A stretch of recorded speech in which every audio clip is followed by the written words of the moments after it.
ошого киргендиги үчүн кандай пайда же кандай жакшы жактары болушу мүмкүн? Биз ошону бүгүнкү күндө ала алып жатабызбы жада кайсыл шанстарды кое берип жатабыз?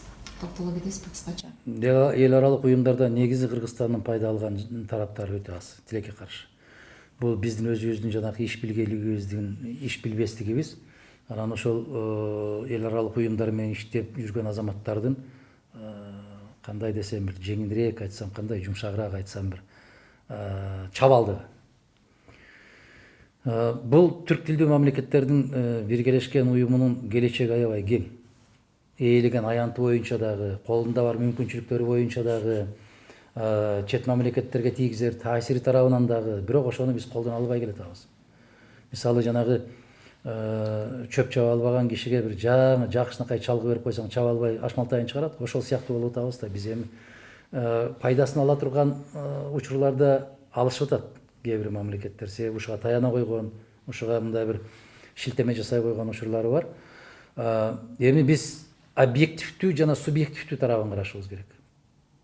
Объективдүү тарабын алып караганда бул тек гана маданият, социалдык тармак, анан жанакы тарыхый маселелерди. Мен ошол баш катчынын орун басары катарында бир кеңеш берип, ушул сунушту кабыл алдырганга жетише алдым эле, тилекке каршы азыр калып кетти анын баары.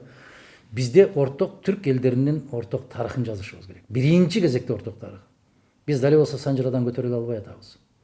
Баланчы деген болгон экен, анан түкүнчүнүн түкүнчө жылкысы болгон экен, анан тиги жаман көрүнүп калган экен, анан чаап кеткен экен.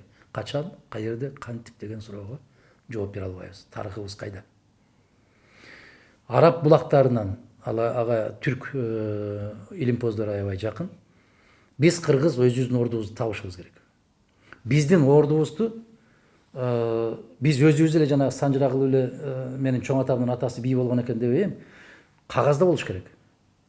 Мына ушундай болгонбуз, биз ушундай элбиз деп. Азияда ат ойноткон элденбиз деп жүрөбүз го. Ошол Азияда ат ойноткон элдер тарыхта жазылып калган. Мына ошол тарыхка шилтеме жасап туруп жазып чыгарган болсок, бизге аябагандай чоң күч болмок. Тилекке каршы андай болбой калды. Биз орток фильм жаратуучу борборду түзүшүбүз керек деген сунушту киргизгем. Баягы пистолет көтөрүп алып эле, тапанча көтөрүп эле, бирөөнү жардырып эле, бирөөнү муунтуп, бирөөнүн канын агызып, же бирөөнү зордоп эле ушул жеңил желпи кинолордон качышыбыз керек деп. Себеп биздин жаштар китеп окубай калды. Тарыхты биз кино аркылуу беришибиз керек. Эң жакшы нерсе, эң жакыны Владимир Ильич айткандай кино бул. Эми пайдалана албай атабыз. Себеп Кыргыз мамлекети Жамааттык коопсуздук кеңешинин мүчөсү. Түркия НАТОнун мүчөсү. Азербайжан экөөнө тең кирбейт. Ошол эле учурда Кыргызстан Евразиялык экономикалык аймактын мүчөсү. Армения Евразиялык экономикалык аймак биримдигине кирет. Бажы биримдигине кирет. Мындайда баягы эки кошуна бирөөсү ал жакта, бирөөсү бул жакта болот да. А биз кыргыздар ал жагына да, бул жагына да кирип алганбыз да. Анан кызык жагдайда калып калабыз да. Оор абалда калып калабыз да. Тышкы саясатты жүргүзөрдө сөзсүз өнөктөштөр менен акылдашышыбыз керек болот да. Акылдашпастан балп кеткен кесепеттерин биз көрүп атпайбызбы? Ар бир нерсени ойлонуп жасашыбыз керек. Ошондуктан баягы көңүлүң каалап турган менен ага мүмкүнчүлүгүң чектелүү. Сен аймактык держава боло албаганыңдан кийин кээ бир эл аралык баягындай келишимдерге моюн сунганга мажбур болосуң. Ошону аткарууга милдеттүүсүң. Аткарбасаң четке чыгарып коет. Ошондуктан жанагы толук түрдө пайдалана алдыкпы деген сурооңузга бир да бир мамлекет, ушуга кирген 4 мамлекет канчалык аракет жасалып келбеди. 2011 жылдан бери Өзбекстан менен Түркменистанды ушул уюмга киргизебиз деген аябай аттуу баштуу президенттер муну жарыя салышты. Жарыя салып койгон бирок аны ишке ашыруу деген кыйынчылыктарды жаратат. Бир топ кыйынчылыктарды. Себеп кээ бир мамлекеттер эч кандай уюмга кирбестен өз алдынча саясат жүргүзөбүз деген дымагы бар. Биз болсо аларды бир тууган катарында, кошуна катарында кел биз менен чогуу окат кыл деп тартканга аракет кылабыз. Ушундай объективдүү, субъективдүү тараптары көп. Бир да бир мамлекет бул эл аралык уюмдан жакшы пайда ала алган жок, тилекке каршы.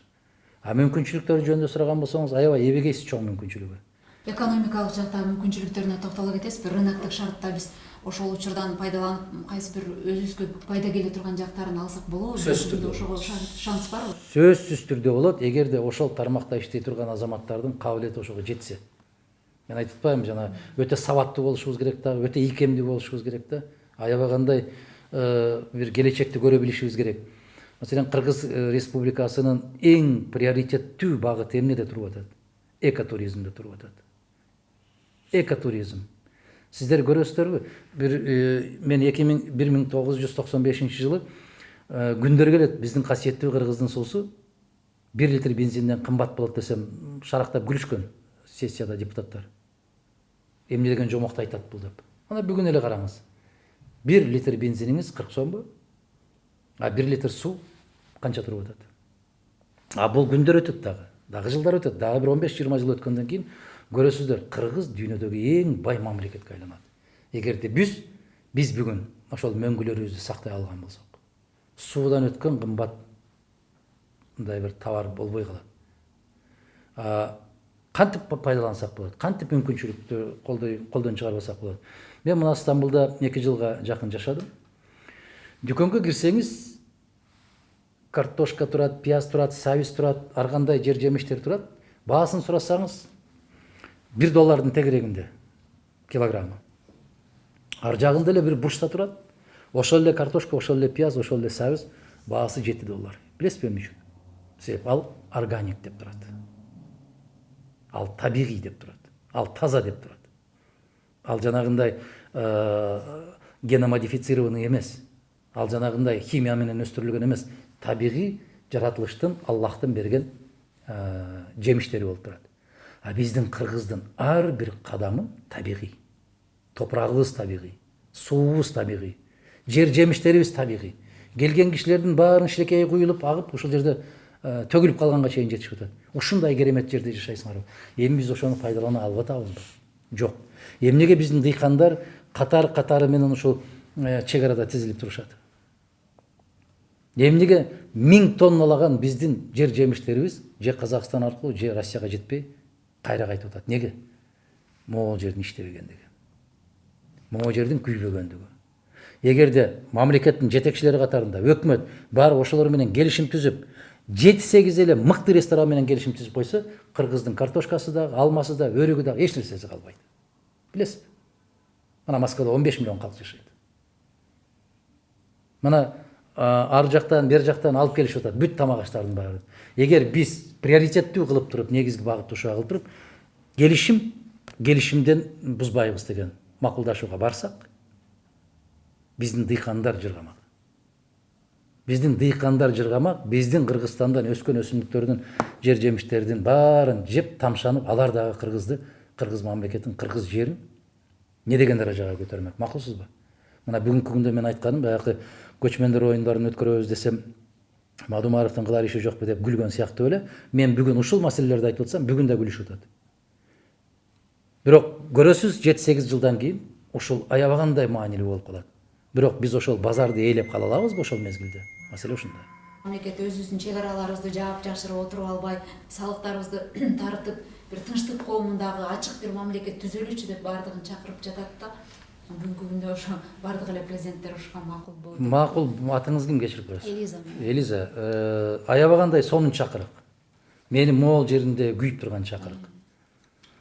Бирок тилекке каршы андай болбойт да, чырагым. Андай болбойт. Ошондойду каалап атсаң каалатпайт, болтуртпайт. Мен жана бираз дипломатиялык сөз менен кагазга ороп айттым. Эми ачык айтып берсең